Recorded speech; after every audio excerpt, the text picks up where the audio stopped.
Hello, it's Nicole Swart. I'm your Executive Director here at Clark's Franklin campus, and I am here with your 5 things that you need to know this week. So number 1, got great response from all of you from last week's kickoff of this recorded weekly update. So we wanted to take a moment and talk about how we're going to feed this information and making sure that we get all of your questions answered too. So we've come up with an opportunity for you to share any questions or comments that you have with a document called, Hey Nicole, I have a question or a comment. So these were done by Grace in our marketing team, and she has put these in the mailroom here on the Franklin campus.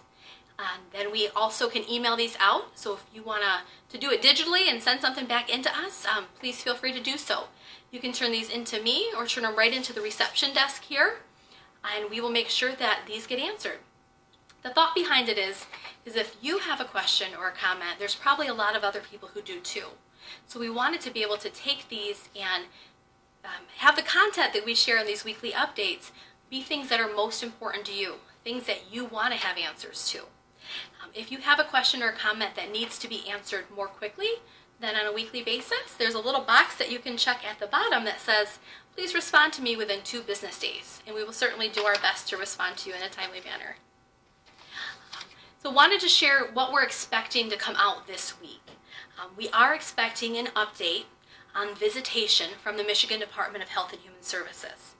So as I shared last week, Michigan Department of Health and Human Services are the ones that are now overseeing the regulations around senior living communities and COVID. There are a lot of other bodies involved in regulating us, but this is the primary one that, because we're in a pandemic, that we're following. So we do expect some guidance this week on indoor visitation. Once we get this, and I haven't seen a draft yet to know exactly what it's going to entail, but once we get this, we'll put out more communication to you regarding leave of absences, leaving the building, quarantining, and what that looks like now. So be ready for that later on this week. The third thing you need to know is I want to give you a COVID update. So give you a general idea of what's going on in the greater Grand Rapids area, but also here at Clark. Kent County's positivity rates are on the rise. I just checked this morning their dashboard, and in the last 7 days, it's a 5.5% positivity rate. Last couple times I checked, it was in the 4s. We were even in the 3s quite a few weeks ago. So that is showing that we are doing more tests, but the numbers in general are higher.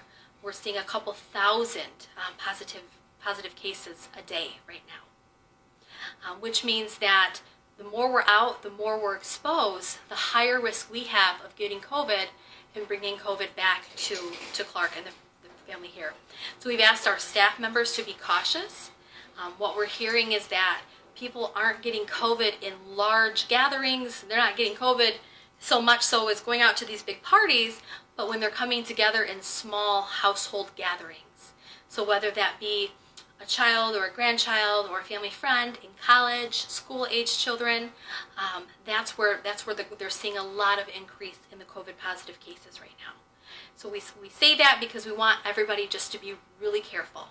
We have to operate under the notion that all of those around us are positive, and we have to take precautions like wearing our mask, washing our hands, and being socially distant from one another.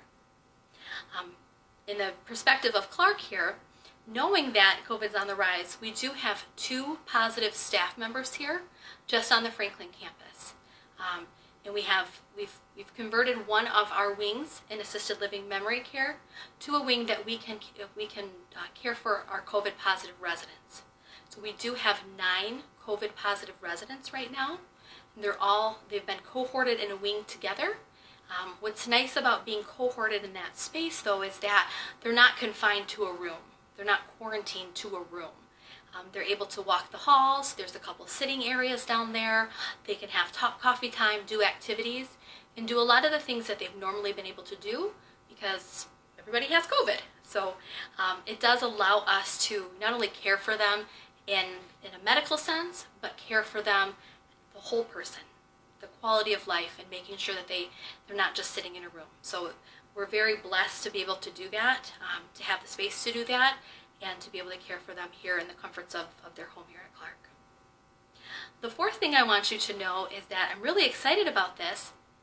Many may have heard of us when we were doing our annual golf outing, and we had a Fund a Need.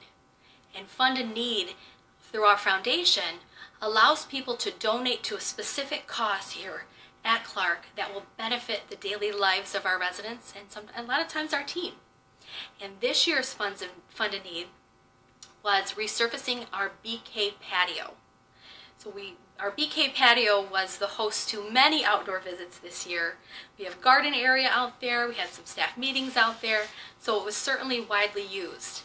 If you had spent any time out there, you would notice that there's a lot of cracks. And those cracks have caused a lot of water to come and seep through it into the areas below. So the Fund a Need was not only an aesthetic resurfacing of the BK patio, but was also making it safer and restricting the damage that happened from the water.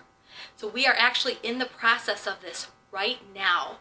It was just sandblasted last week, and they're going to be resurfacing and doing a whole new structure on top of it. So we would expect that in the next few weeks. If you're able to get out there or even peek through the BK patio windows, you're going to see a wonderful, wonderful new resurfaced BK patio. And that is thanks to wonderful donors, maybe even you. Maybe that was something that was near and dear to your heart and you gave to that. So thank you for that. We're really excited, and we're excited for warmer temperatures that we'll be able to get outside and utilize that. And the fifth thing I wanted you to know this week is that you're going to be getting some information about the Halloween Fun Week. So we need a lot of spirit. We need to have some fun right now, right? So Halloween Fun Week is a themed week that's coming up, the week of Halloween. Halloween is on a Saturday this year, so it'll be the Monday through Friday leading up to that will have different themed costumes for the week. We'll have a costume contest.